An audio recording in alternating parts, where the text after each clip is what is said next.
one of the best ways that we can prevent injuries in runners is to implement strength training. And most of the runners or endurance athletes that I work with often leave out the strength training portion in their training just because they're usually so busy doing other things, running, biking, swimming, whatever it is.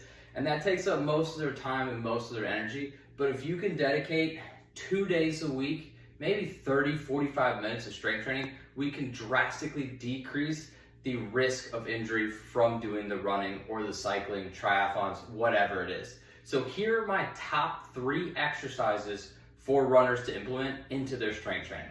The first one is a Bulgarian split squat. So leg forward, down, back leg elevated on a bench or something, or a box, and you're just gonna go down into a split squat here. Now, we can tweak this a couple ways. The further away you take your foot, the more you're gonna target the glutes, and the closer you bring your foot, the more we're gonna target the quads.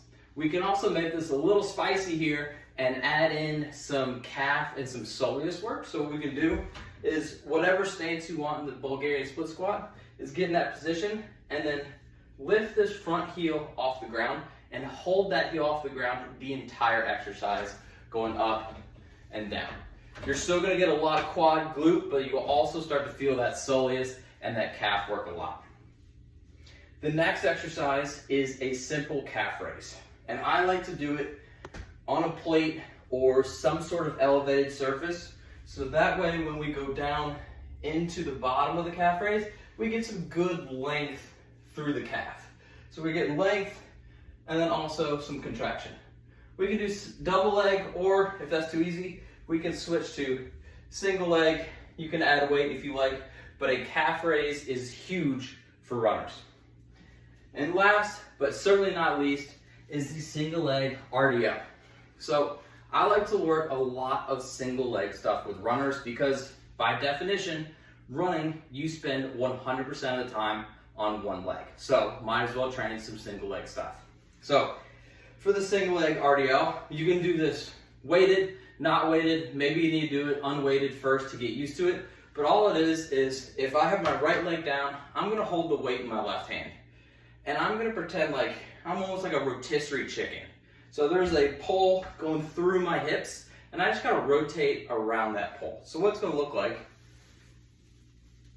is this. So we're keeping this back leg nice and straight, all the way down and back up. So we're just kind of teeter-tottering over, not really crunching or curling forward. Nice straight line, down and up.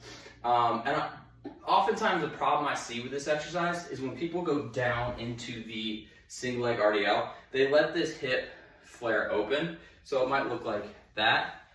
I want you to think you gotta keep this hip closed or push this front pocket towards the floor. So it's more so here instead of there. Guys, I hope this is helpful. These are my 3 top exercises for runners to implement into their strength training. If you need any other help, please reach out to me.